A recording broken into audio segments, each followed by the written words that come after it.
Hello student, my name is Professor D.A. Bhosle, working as a lecturer in DKT Yashwantrao Chavan polytechnic. आपण आता unit number जो 5 बघत आहोत बाळांनो.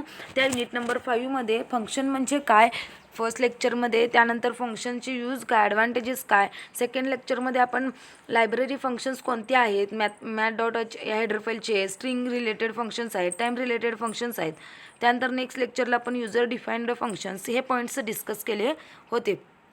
लायब्ररी फंक्शन म्हणजे काय, युजर डिफाईन्ड फंक्शन म्हणजे काय, त्यानंतर वेगवेगळे हेडर फाईल्स आहेत आणि त्या वेगवेगळ्या हेडर फाईलच्या अंडर येणारे वेगवेगळे फंक्शन्स एक्सप्लेन केले होते. त्यानंतर मॅथ रिलेटेड फंक्शन्स होते. त्यानंतर आपण प्रत्येकाचे एक्झाम्पल्स प्रोग्राम्स आपण बघितले होते. हे स्ट्रिंग रिलेटेड फंक्शनसुद्धा आपण कंप्लीट केलेले आहेत. आणि त्यानंतर प्रिव्हियस लेक्चरला आपण युजर डिफाईन्ड फंक्शन हा पॉईंट कंप्लीट केलेला आहे. तर बाळांनो, आजच्या लेक्चरमध्ये आपण स्कोप ऑफ व्हेरिएबल म्हणजे बघा, तुम्ही ना व्हेरिएबल म्हणजे काय तुम्हाला माहिती आहे. Variable is a temporary name to the memory location. म्हणजेच व्हेरिएबल हा टेम्पररी नाव देतो आपण मेमरी लोकेशनला, जे आपण डेटा स्टोअर करण्यासाठी, त्याच्यासाठी आपण व्हेरिएबल यूज करतो. Variables are used to store data.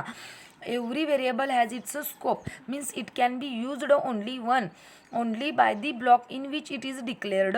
म्हणजेच काय, व्हेरिएबल हे आपण डेटा स्टोअर करण्यासाठी वापरतो.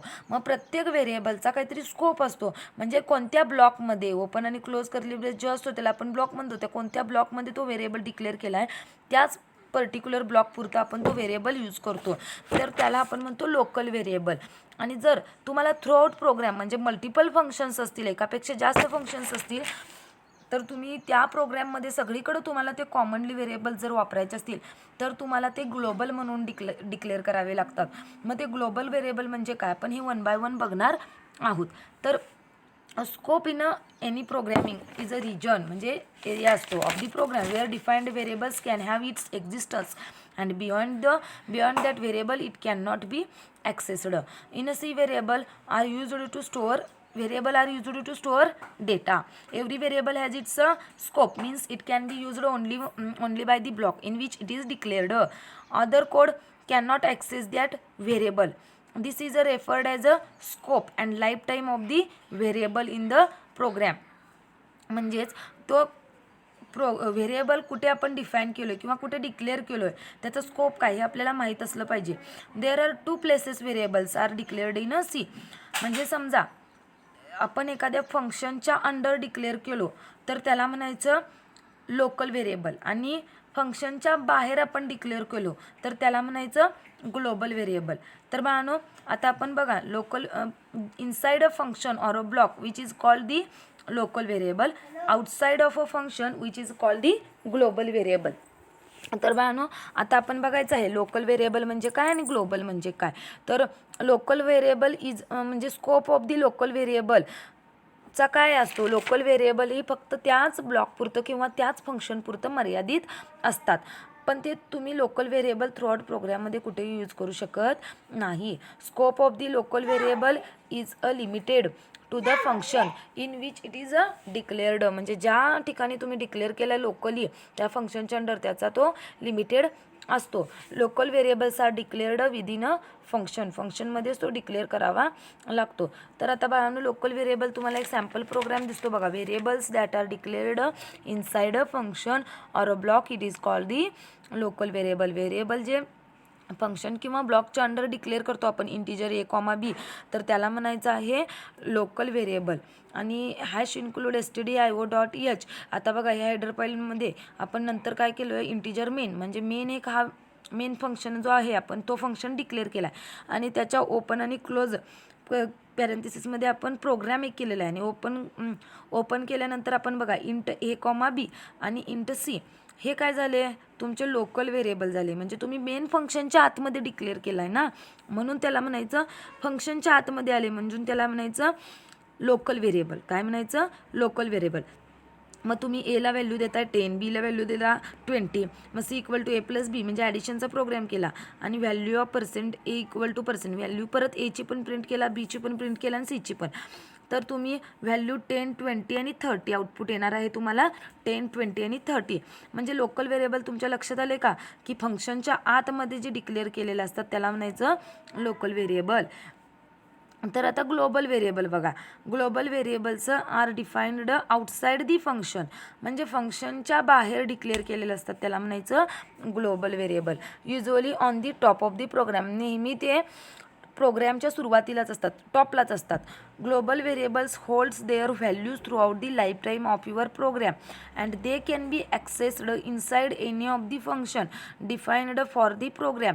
अ global variable can be ॲक्सेस्ड by any function that is a global variable is available use throughout your entire program in after its declaration. म्हणजे जर का तुम्ही ग्लोबल व्हेरिएबल जर डिक्लेअर केला तर तो थ्रूआउट कुठेही त्या पूर्ण प्रोग्राममध्ये तुम्हाला तो ॲक्सेस करता येतो, यूज करता येतो, म्हणून तो आपण ग्लोबल डिक्लेअर केला तरी चालतं. पण तो ग्लोबल कसा करायचा, तर मानू तुम्हाला मी युनिट 2मध्ये जनरल स्ट्रक्चर ऑफ सी प्रोग्रॅमिंगमध्ये सुद्धा होता बघा ग्लोबल व्हेरिएबल डिक्लेरेशन म्हणून मी तुम्हाला सांगितलं होतं. तर त्या ठिकाणी तुम्ही ग्लोबल व्हेरिएबल डिक्लेअर करायचे म्हणजेच काय, डेटा टाईप नेम आणि व्हेरिएबल नेम तुम्ही असाइन करायचे. तर इथं तुम्हाला सॅम्पल दाखवलेत बघा, ग्लोबल व्हेरिएबल कसे डिक्लेअर करायचे, म्हणजे मेन फंक्शनच्या बाहेर डिक्लेअर करायचे, लोकल मेन फंक्शनच्या आतमध्ये. तर हॅश इन्क्लूड stdio.h आणि याच्यानंतर आपण काय केलं आहे, इंट जी पहिला बघा हेडर फाईल झाल्या आपणच व्हेरिएबल डिक्लेअरच केला आहे डायरेक्ट.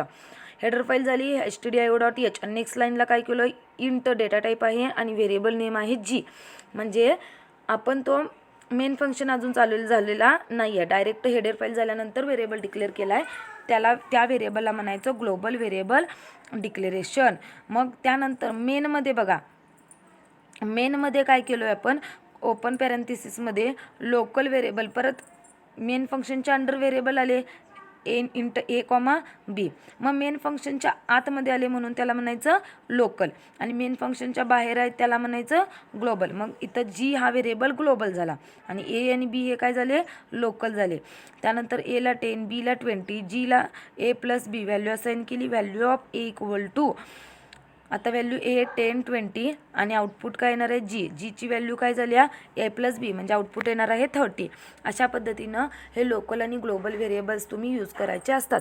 बाळांनो क्वेश्चन विचारतात, explain local and global variables in a C programming, किंवा explain the scope of the local and global variable, त्याचा स्कोप कुठेपर्यंत असतो. तर हे प्रोग्राम तुम्ही टाईप करून तुम्ही प्रोग्राम एक्सप्लेन करून तुम्हाला सांगता येईल.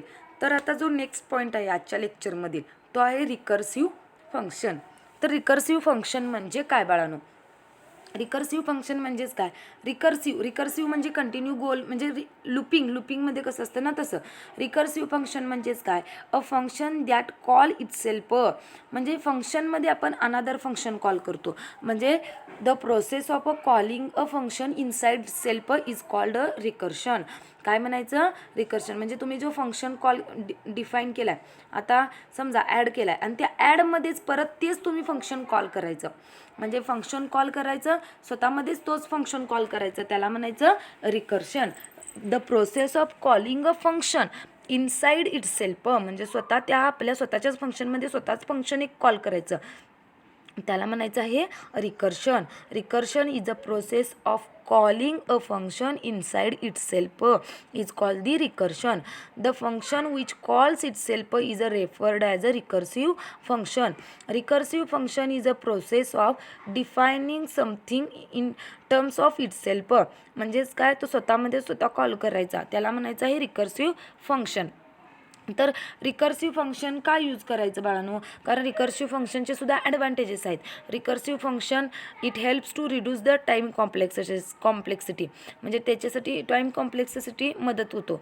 त्यानंतर it helps to reduce the length of the program, जेणेकरून त्या प्रोग्रामची लेंथसुद्धा कमी होते.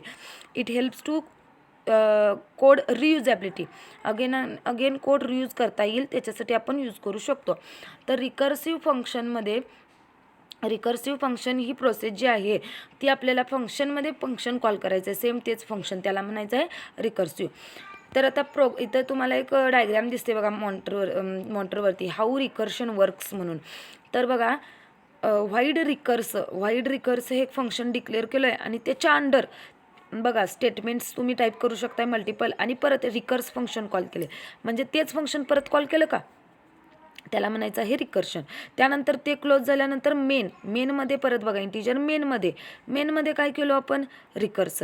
म्हणजे बघा आता रिकर्स फंक्शन किती वेळा एक्झिक्यूट होणार, फर्स्ट मेनमध्ये जंप झाला मग रिकर्समध्ये गेल्यानंतर तो कुठं जाणार वरती रिकर्सला आणि परत त्यामध्ये परत आणि रिकर्स म्हणजे परत ती लूप तिथंच येणार ना. म्हणजे इथं ॲरोज दाखवलेत बघा रिकर्समध्ये तुम्ही मेनमध्ये जंप केला मेनमध्ये रिकर्स कॉल केला ते कुठं जंप होणार वरती व्हाईड रिकर्सला आणि व्हाईड रिकर्सला गेल्यानंतर परत काय स्टेटमेंट प्रिंट होणार परत रिकर्स कॉल केला आणि परत आणि वरती जाणार आणि परत आणि कंटिन्यू परत लूप स्टेटमेंट्स प्रिंट होत राहणार आहेत. याच्यासाठी आपण रिकर्शन यूज करायचा आहे. तर बाळांनो इथं बघा एक सॅम्पल प्रोग्राम घेतलेला आहे sum of natural numbers using recursion. म्हणजे ॲडिशन करायचे आहे आपल्याला नंबरची. तर त्याच्यासाठी आपल्याला काय करायचं आहे रिकर्सन. म्हणजे बघा 0+1 1 1+2 3 3+4 7 अशा पद्धतीनं नंबरची ॲडिशन करायची असेल तर आता इथं एक प्रोग्राम आहे #include stdio.h आणि त्याच्यामध्ये इंट सम आणि ब्रॅकेटमध्ये एक व्हेरिएबल पास केला आहे इंटिजर n आणि हा फंक्शन जो आपण युजर डिफाईंड जो फंक्शन कॉल केलेला फंक्शन डिक्लेअर केलेला आहे ज्याला डेटा टाईप पण आहे आणि ज्याला पॅरामीटरसुद्धा आहेत. म्हणजे इंट सम ब्रॅकेटमध्ये एक पॅरामीटर पास केला इंटिजर n त्याचा डेटा टाईप आहे इंटिजर. तुम्ही त्याचा व्हेरिएबल नेम तुम्हाला माहीत आहे n. त्यानंतर मेनमध्ये बघा दोन व्हेरिएबल डिक्लेअर केलेत नंबर आणि रिझल्ट. मग त्याचा डेटा टाईप आहे इंट. मग प्रिंटेपमध्ये एंटर अ पॉझिटिव्ह नंबर एक नंबर एंटर करून घेतला तो नंबर नंबर ॲड्रेस ऑफ नंबरला स्टोअर केला. त्यानंतर रिझल्ट इक्वल टू सम ब्रॅकेटमध्ये नंबर मग सम आणि ब्रॅकेटमध्ये नंबर सम हे फंक्शन कॉल झालं आणि त्याचा रिझल्ट आन्सर कुणाला स्टोअर झालं रिझल्ट या व्हेरिएबलला. मग तिथून तो जंप कुठे होणार डेफिनेशन बॉडीला. मग डेफिनेशन बॉडीमध्ये बघा सममध्ये if number is not equal to 0 असेल नंबर जर 0 नसेल आता नंबर एंटर केलेला जर 0 नसेल तर फंक्शन कॉल करायचं कॉल इटसेल्फ म्हणजेच return n plus sum n-1 म्हणजे त्यातनं सम करा आणि n-1 otherwise else return not equal to 0 असेल तर ते करा. आणि आता समजा आपला नंबर मी एंटर केला आहे 1 मग यांची व्हॅल्यू काय 1 नॉट इक्वल टू 0 आहे काय म्हणजे 1 आणि 0 बरोबर नसेल तर मग रिकर्शन कॉल इटसेल्फ होणार. मग रिटर्नमध्ये जाणार n-1 अशी प्रोसिजर होणार आहे म्हणजे सम होणार आहे. तर बघा बाळांनो म्हणजे पॉझिटिव्ह आउटपुट काय येणार आहे एंटर अ पॉझिटिव्ह इंटिजर 3 आणि सम किती येणार 6. आता बघा म्हणजे 1 पहिला एंटर केला 0 पहिला झाला 0 इज नॉट इक्वल टू 0 आहे काय म्हणजे कंडिशन तुमची 0 is not equal to 0 is equal to 0 आहे ना. मग कंडिशन फॉल्स झाली रिटर्न n झाला. मग परत वरती गेला लूपिंगमध्ये परत यांची व्हॅल्यू 1 झाली 1 झाल्यानंतर परत 1 आहे ना 1+2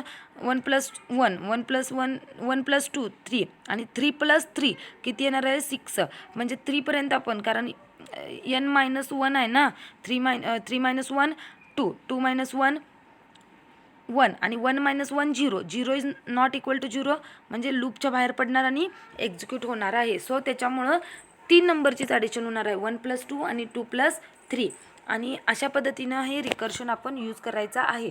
हे तुम्हाला लूपिंग आहे बाळांनो एक्झिक्युशन तुम्ही जसं हे जरा तुम्ही जो डिफिनेशन बॉडीमध्ये जो प्रोग्राम लिहिला आहे तो तुम्ही नोटबुकवरती लिहा आणि त्यामध्ये पहिली व्हॅल्यू 0 ॲड करा त्यानंतर दुसरी व्हॅल्यू यांची 1 करा तिसरी व्हॅल्यू 2 करा नंतर 3 करा. मग त्याचं एक्झिक्युशन कसं येतं मग किती एंटर पॉझिटिव्ह नंबर 3 एंटर करून घ्या. मग अशा पद्धतीनं त्याचं एक्झिक्युशन स्वतः नोटबुकवरती मॅथमॅटिकल सॉल्व केल्यासारखं करा म्हणजे हा तुमचा प्रोग्राम लक्षात येणार आहे. त्यानंतर बघा ॲडव्हान्टेजेस ऑफ रिकर्शन आहे. The code may be easier to write म्हणजे मी मगाशी सांगितलं होतं तुम्हाला कोड इझी होतो किंवा टाईम कॉम्प्लेक्सिटी होते save time reduces the time complexity to solve such a problems which are naturally recursive as a tower of Hanoi म्हणजे वेगवेगळे टॉवर ऑफ हॅनॉई हा प्रोजेक्ट आहे आणि त्याच्यासाठी रिकर्शन यूज होतो. नेक्स्ट आहे reduces unnecessary calling of function. त्यानंतर आहे extremely useful Wien applying the same solution. Recursion reduces the length of code. असे वेगवेगळे बाळांनो डेटा स्ट्रक्चर तुम्हाला जेव्हा पुढच्या सेमला तुम्हाला सी समजल्यानंतर डेटा स्ट्रक्चर सब्जेक्ट आहे त्या ठिकाणी सुद्धा तुम्ही रिकर्शन ही कन्सेप्ट यूज करायची आहे. तर हे प्रोग्राम जो आहे तुमच्या लगेच लक्षात येणार नाही कारण हा प्रोग्राम अवघड आहे बाळांनो. हा प्रोग्राम स्वतः तुम्ही स्टेप बाय स्टेप एक्झिक्यूट करून घ्या म्हणजे तुमच्या लक्षात येईल आउटपुट कसं येणार आहे. मग तुम्ही मला ह्याच्यावरती शंका विचारा. ह्या प्रोग्राममध्ये बघा पहिल्यांदा नंबर एंटर करून घ्या. तुम्ही नंबर एंटर केला 3 केला आहे, मी सपोज 3 केला आहे, तुम्ही 4 केला तरी चालतो, मग त्याची फक्त ॲडिशन वाढते. त्यानंतर सम कॉल केले फंक्शन, त्यानंतर फंक्शनला जंप होणार. Not equal to 0, 0 equal to 0 आहे ना, 0 इज नॉट इक्वल टू 1 असेल म्हणजे 0 बरोबर जर 0 झालं तर रिटर्न व्हॅल्यू होणार, आणि 0 इज नॉट इक्वल टू असेल तर return n plus, return n म्हणजे आता 0 आहे आपल्याकडे, 0 plus 0 sum of n minus 1 म्हणजे 0 प्लस 1 येणार, मग 1 आली. असं कितीपर्यंत होणार 3, कारण 3 मायनस आपण जर 3 मायनस 2 केलं तर 1 येणार आहे, आणि 3 मायनस परत 3 मायनस 3 केल्यानंतर 0 येणार आहे, आणि जेव्हा 0 येईल तेव्हा त्या फंक्शनच्या बाहेर पडणार आहे आणि रिझल्ट डिस्प्ले होणार आहे. तर बाळांनो, अशा पद्धतीने हे प्रोग्राम्स तुम्ही स्वतः एक्झिक्यूट करायचे आहेत. आजच्या लेक्चरमध्ये बघा बाळांनो, आपण लोकल व्हेरिएबल आणि ग्लोबल व्हेरिएबल म्हणजे स्कोप ऑफ दी व्हेरिएबल आणि रिकर्सिव्ह फंक्शन हे दोन्ही पॉईंट स्टडी केलेले आहेत. तुम्हाला मी गुगल क्लासरूमला स्वतःच्या नोट्ससुद्धा अपलोड केलेल्या आहेत, स्वतः नोट्स त्या यूज करा. जर काय कुणाला अडचण असेल तर तुम्ही विचारू शकता. आणि नेक्स्ट लेक्चरला आपण फंक्शन कॉल म्हणजे काय हे आपण स्टडी करणार आहोत. तर आजचं लेक्चर आपण इथं स्टॉप करूया. थँक्यू.